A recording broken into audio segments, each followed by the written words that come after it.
Sometimes when I'm painting the tutorials for Get Gouache, I'm not quite ready to leave the world that I've created, and that's the case with this month's winter tutorials.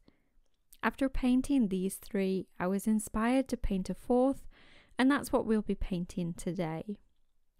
For this painting, I'm using my small Etchr sketchbook. This has cotton paper, which is really lovely for working with gouache. It makes layering and blending so much more manageable. On my palette, I have a nice bright selection of colours. There's titanium white, primary yellow, opera rose, brilliant purple and Prussian blue. Let's start with a softly blended background using a range of pastel colours. You don't need to be precise with the brushstrokes here. The goal is a hazy atmospheric feel. And for this, I'm using my large 1/2 inch angled shader. Starting at the top, I've mixed a pastel yellow-orange colour from titanium white, primary yellow and a hint of pink. Below that, I've added more pink to the mixture and loosely blended this upwards. Moving down further, I've added in a little purple to deepen the colour here slightly. And you can see how loosely I'm painting this, letting the colours fill the white of the page without worrying too much about tidiness. Once this area is covered, go ahead and clean off your brush and blot it dry, using the small amount of moisture that's left in the bristles to blend away any visible brush marks or harsh lines. With our soft winter sky in place, let's add some distant trees. For this, I'm mixing a pale pinkish purple from pink, purple and plenty of white, plus a tiny touch of yellow to subtly mute this purple. Using the same large brush, we'll paint some vertical lines to mark in the height and location of our trees. I'm adding shorter lines near the centre and taller ones towards the sides, but I'm not extending these all the way to the very edges. Here we'll add some rougher texture to suggest the closer trees all clustered together. I'm working with a fairly dry mixture for this, just enough moisture in there to let the paint leave the brush, but still breaking up nicely at the stroke's end for a softer texture. Using the same pinky purple mixture, we can sweep the brush down and out either side of each trunk, letting that paint break apart to create the feathery edges of the branches. Below the trees, here at the base, we'll add a bit of a brighter pinkish mixture to finish off the background, using it to create a nice patch of warmly tinted snow. For the rest of the page here at the bottom, we'll fill with cooler tones from more shadowed snow. This is Prussian blue with the purple, and allowing a little white to blend in from those mixtures already on the palette. Add these darker tones in the bottom corners, and then gradually lighten the center area with a little white. I like to keep my brush strokes a little curved in a soft U shape to suggest the gently sloping contour of the ground. Don't worry about blending the colours together perfectly. We want those little lighter and darker patches, and feel free to add in some swipes of dark blue or white to add interesting shadows and highlights. Just be sure to follow that same sweeping soft U shape as you do this. Above this, I'll blend in some of the pinky tones from my palette, creating a gradual transition back to those warmer colours in the distance. Over our background, let's add a few trees in a pale pastel purple. This colour should be a little darker than the tones in the background, but still light enough that we can layer the darker foreground details over the top. And you can use your wide brush or a larger round brush to add these lines, finishing them in the snow. Next, we'll paint some closer trees with a darker mix of Prussian blue and brilliant purple. These shapes should be larger and extend further down the page, finishing in the shadowy blue snow at the bottom. On the right, I'll add a chunky tree trunk, and on the left, some thicker foliage. Like we did for the trees in the background, we'll use sweeping strokes with the wide brush and a fairly dry mixture to create these soft feathery edges. On the right, I've added some smaller clusters of foliage leaning in. Maybe these are from trees just out of our view. Now we have our closest trees in place, we can go back to the pastel purple colour and add hints of foliage to those middle ground trees.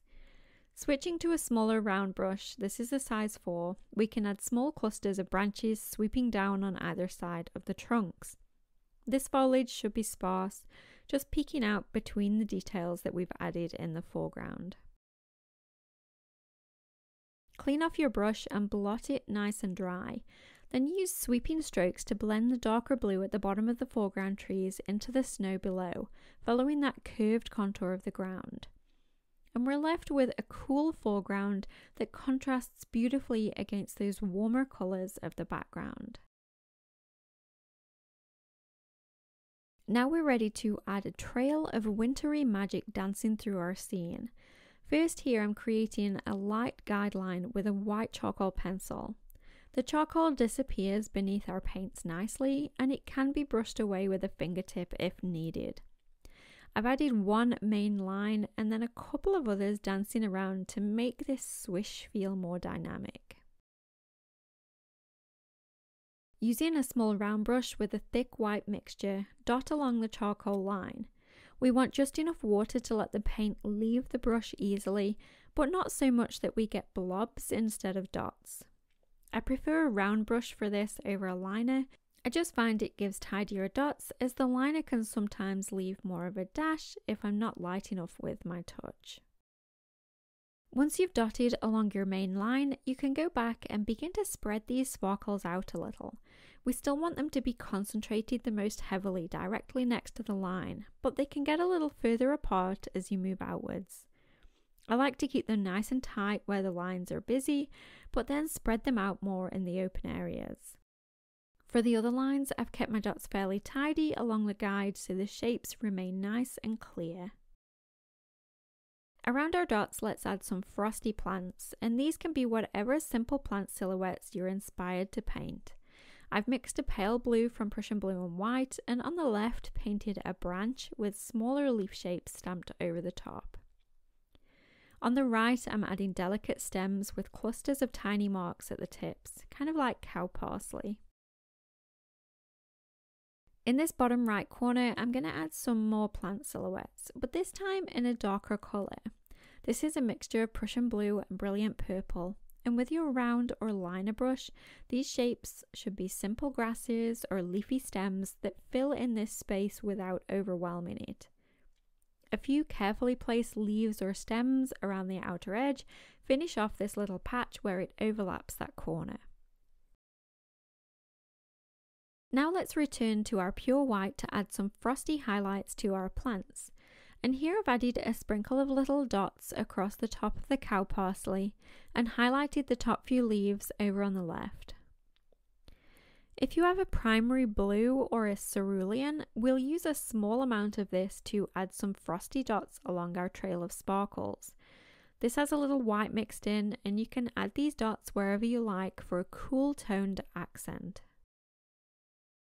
We can also use this colour to add some glowing spots dancing in the air. These should be small circles in a variety of sizes, and paint them over the darker areas of the scene for the most impact.